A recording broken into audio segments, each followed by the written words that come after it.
सत्ता के साथ में रहना और सत्ता से सवाल पूछना, कितना अंतर होता है इन दोनों चीजों में, यह आपको संजय सिंह को देख करके समझ में आ जाएगा। संजय सिंह जो कि राज्यसभा सांसद हैं, वो संजय सिंह के खिलाफ अब गिरफ्तारी वारंट जारी हो गए हैं। और बाकी अगर आप सत्ता के साथ में हैं या सत्ता को समर्थन देते हैं तो आपको चाहे उम्र कैद की सजा हो, जब आप चाहेंगे, जब आपको 20-25 दिन की जमानत भी मिल जाती है, सब कुछ आपके लिए आसान हो जाता है। संजय सिंह जो लगातार अडानी पर बोलते रहे, अभी अडानी हिंडनबर्ग की नई रिपोर्ट आई, उस पर भी बोला, और आज संजय सिंह को लेकर के गिरफ्तारी वारंट जारी करने की खबर सामने आ, और जैसे ही खबर सामने आई, हड़कंप मच गया कि क्या वाकई संजय सिंह को दोबारा से जेल भेजने की पूरी तैयारी हो गई है। संजय सिंह ने क्या कहा है, उनके वकील ने क्या बताया, जरा सुनिए। संजय सिंह के वकील ने बताया कि एमपी एमएलए कोर्ट के विशेष न्यायाधीश शुभम वर्मा ने 23 साल पुराने मामले में संजय सिंह और अन्य के खिलाफ गैर जमानती वारंट जारी किए हैं। मामले की अगली सुनवाई 20 अगस्त को होनी है। तो संजय सिंह अब सरेंडर करेंगे, अदालत से राहत मिलेगी, या संजय सिंह ना सरेंडर करने वाले हैं, ना राहत मिलने वाली है और जेल जाना तय हो गया है। इन तीन चीजों में से एक चीज जरूर होने वाली है। बड़ा सवाल यह है कि जिस तरीके से संजय सिंह के चारों तरफ या आम आदमी पार्टी के चारों तरफ जो चक्रव्यूह रचा जा रहा है, उसको समझिए आप।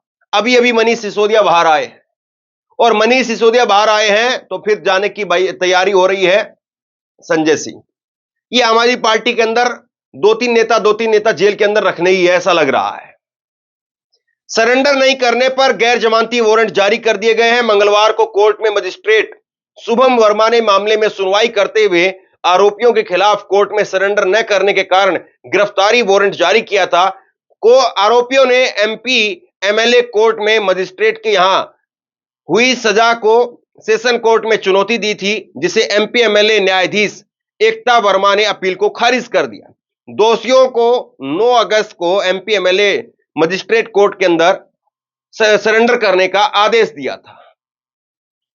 तो ये जो है वो संजय सिंह को लेकर के अब ताजा अपडेट निकल करके सामने आ रही है, और संजय सिंह की अब या तो गिरफ्तारी या सरेंडर या फिर राहत, इन तीनों चीजों में से एक होगी। पूरा मामला क्या है वो भी आपके सामने रख देता हूं।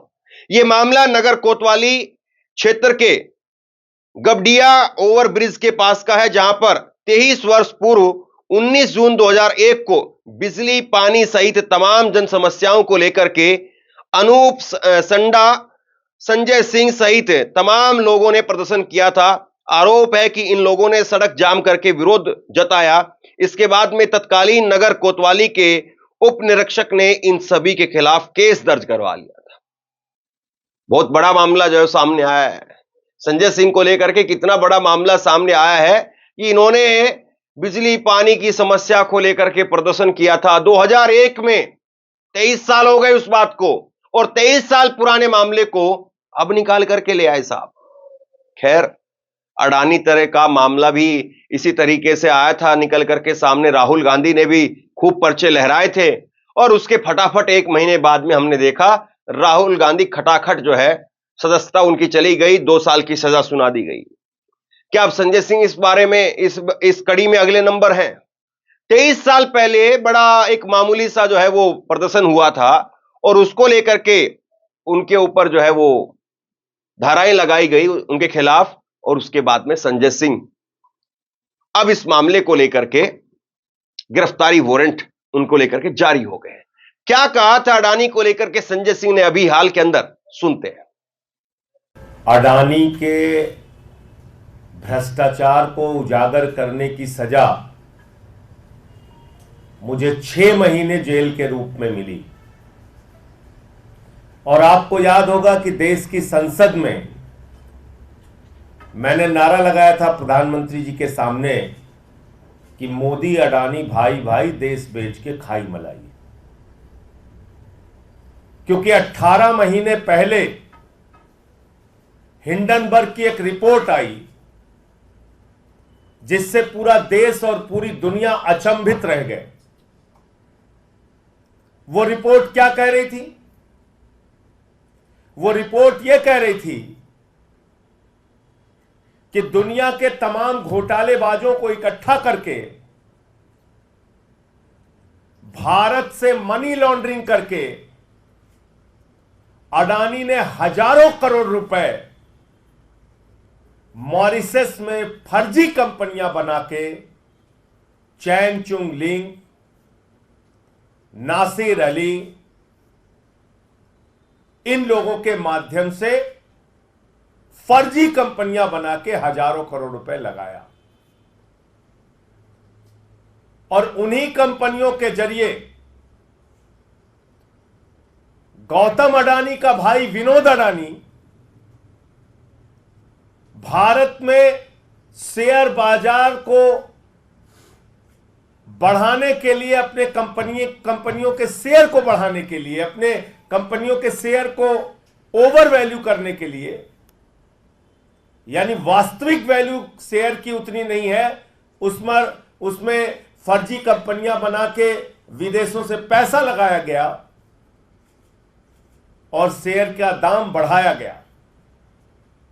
वास्तविक दाम शेयर का उतना नहीं है, लेकिन बाहर से फर्जी कंपनियां बना के विनोद अडानी के माध्यम से हजारों करोड़ रुपए हिंदुस्तान में अडानी की कंपनी में लगाया गया, उसके शेयर का दाम बढ़ाया गया और जब हिंदुस्तान के छोटे निवेशक, आम आदमी, मिडिल क्लास के लोग उस शेयर को बढ़े दामों पे खरीदते हैं तो कुछ दिन बाद वो शेयर की वैल्यू जब घटती है तो उनका पैसा डूब जाता है।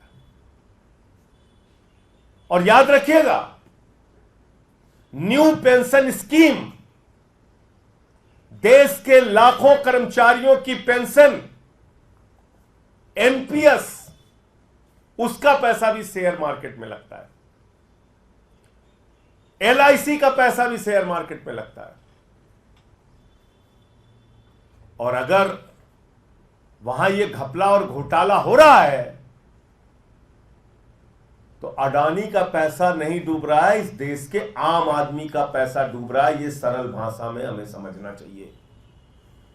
यह अडानी का पैसा नहीं डूब रहा है, उसने तो भ्रष्टाचार कर रखा है। यह देश के लाखों करोड़ों लोगों का गाढ़ी कमाई का पैसा जो शेयर बाजार में वो लोग लगाते हैं, वो पैसा डूब रहा है। और कितना डूबा आप कल्पना कर सकते हैं? अगर मैं इस प्रेस कॉन्फ्रेंस में कहूं तो जीरो लगाते लगाते आप थक जाएंगे। जब हिंडनबर्ग की रिपोर्ट का खुलासा हुआ तो 8,50,000 करोड़ रुपए हिंदुस्तान के लोगों के डूब गए शेयर मार्केट में। 8,50,000 करोड़ रुपए। मैंने तब मांग की थी बहुत जोर शोर से कि जेपीसी बनाओ, जेपीसी बनाओ, पूरे मामले की जांच कराओ, सच्चाई तक जाओ। इस देश के लोगों का पैसा डूब रहा है। अडानी ने फर्जी कंपनियां विदेशों में बना के अपनी कंपनियों के शेयर बढ़ाए हैं, उसके दाम बढ़ाए हैं, पैसा गलत ढंग से लगाया गया। खुलेआम ये मनी लॉन्ड्रिंग का मामला है, भ्रष्टाचार का मामला है। एक आवाज नहीं सुनी गई मेरी। मोदी जी ने क्या किया? मोदी जी ने कहा इसको पकड़ के जेल में डालो। उठा के मुझे जेल में डाल दिया गया। 6 महीने में जेल में रहा। जुर्म यही था, मैं फिर दोहरा रहा हूं, वो नारा संसद में, मोदी अडानी भाई भाई, देश बेच के खाई मलाई। सबसे बड़ा सवाल यह है कि संजय सिंह वो पहले शख्स नहीं है जो अडानी के खिलाफ मोर्चा खोलते रहे, लेकिन यह क्रोनोलॉजी भी अपने आप में बहुत खास हो जाती है कि जो अडानी के खिलाफ बोलता है उस पर गाज गिर जाती। राहुल गांधी हो, महुआ मोइत्रा हो, संजय सिंह हो, जिन बड़े नेताओं ने अडानी के खिलाफ मोर्चा खोला वो या तो जेल चले गए या सदस्य नहीं रहे संसद के। यह एक अपने आप में सोचने समझने वाली क्रोनोलॉजी सामने आ रही है। और जिस तरीके से संजय सिंह को लेकर के यहां पर खबर सामने आई है, यकीन मानिए आप, राजनीति इस तरह की द्वेषपूर्ण राजनीति कभी नहीं थी। राहुल गांधी के पीछे भी इसी तरीके से लगातार दबिश दी जा रही है। राहुल गांधी को भी अमित शाह के एक मामले को लेकर के उत्तर प्रदेश के सुल्तानपुर की कोर्ट ने उनको बुलावा भेज दिया। और राहुल गांधी का मामला क्या था? राहुल गांधी का मामला यह था कि राहुल गांधी ने एक जनसभा के अंदर कह दिया था कि बीजेपी का अध्यक्ष एक तड़ी पार का आरोपी रह चुका है, कांग्रेस में ऐसा कभी नहीं हो सकता है। सिर्फ यह बात राहुल गांधी ने कही थी और उसके वजह से आप देखिए कि राहुल गांधी को अभी तक मुकदमा झेलना पड़ रहा है और उस मुकदमे में अब राहुल गांधी को अगली तारीख दे दी गई। इसी तरीके से संजय सिंह। लेकिन ये कुछ ऐसी आवाजें हैं जो संसद के अंदर आम लोगों के मुद्दों को उठाती है। अभी आपको याद होगा जब रेडी पटरी पर नाम लिखाने का काम चला, रेडी पटरी पर योगी आदित्यनाथ ने कहा कि अपना नाम लिख करके रखोगे, तुम फल बेच रहे हो तो कौन हो, तुम अगर संतरा बेच रहे हो तो कौन हो, अमरूद बेच रहे हो तो कौन हो, बताओ।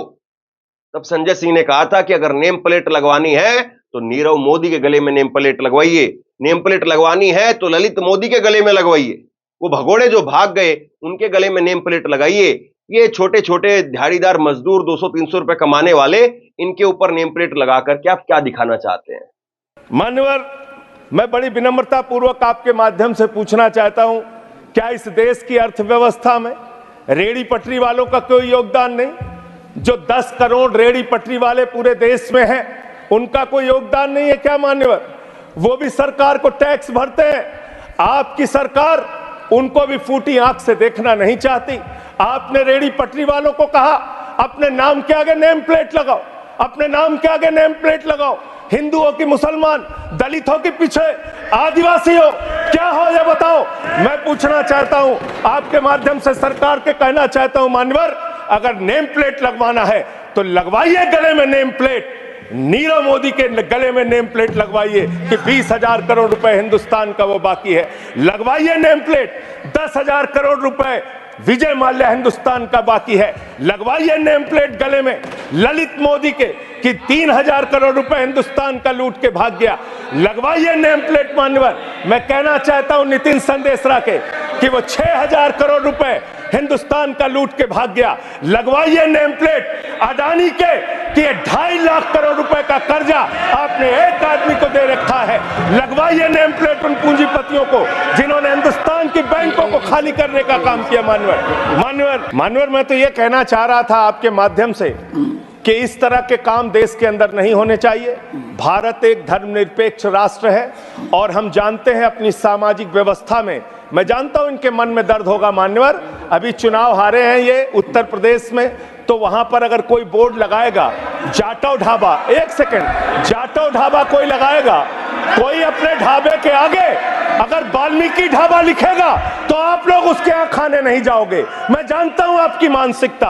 आप वो लोग हैं जिन्होंने भारत के तत्कालीन राष्ट्रपति श्री रामनाथ कोविंद जी को प्रभु श्री राम के मंदिर के शिलान्यास में नहीं बुलाया। आप वो लोग हैं जिन्होंने मौजूदा राष्ट्रपति श्रीमती द्रौपदी मुर्मू जी को राम मंदिर के उद्घाटन में नहीं बुलाया। आप दलितों से, पिछड़ों से, आदिवासियों से, अल्पसंख्यकों से, मुसलमानों से नफरत करने का काम करते हैं, ये आपकी सच्चाई है। इसलिए नेम प्लेट मत लगवाइए। नेम प्लेट लगवाना है तो जिन्होंने देश की बैंकों को लूटा है उनका नेम प्लेट लगवाइए। और मान्य संजय सिंह एक मुखर आवाज रहे हैं और जिस तरीके से आम आदमी पार्टी में अब उनकी नंबर 2 की पोजीशन हो रही थी और आम आदमी पार्टी में नंबर 2 की पोजीशन पर जब जब जो आया वो जेल में चला गया। अरविंद केजरीवाल नंबर 1 पोजीशन पर थे, हालांकि आज वो जेल में है, लेकिन नंबर 2 की पोजीशन पर सत्येंद्र जैन हुआ करते थे, जेल में चले गए। नंबर 2 की पोजीशन पर फिर मनीष सिसोदिया हुए, जेल के अंदर चले गए। और नंबर 2 की पोजीशन पर फिर संजय सिंह हुए, जेल में चले गए। संजय सिंह बाहर आए और उसके बाद मनीष सिसोदिया बाहर आए और अब लग रहा है कि फिर वही नंबर 2 की पोजीशन पर संजय सिंह गए, फिर जेल में। लेकिन क्या जनता नहीं समझ रही है? और क्या ये आम आदमी पार्टी के नेताओं को इस तरीके से जेल में भेजना, क्या बीजेपी को आने वाले फरवरी 2025 में दिल्ली के विधानसभा चुनाव में इसका एक बार फिर से तगड़ा झटका नहीं मिलेगा? या आम आदमी पार्टी के नेताओं पर इस तरह से शिकंजा कस करके वाकई मोदी जी अपनी छवि जो है वो जब तगड़ी बना लेंगे? आप क्या सोचते हैं? नीचे कमेंट बॉक्स में लिख करके जरूर बताइए। इस वीडियो को शेयर कीजिए, लोगों तक पहुंचाइए और इसी तरह की तमाम खबरों के लिए ऑनलाइन न्यूज इंडिया को सब्सक्राइब कीजिए। आपका बहुत बहुत धन्यवाद।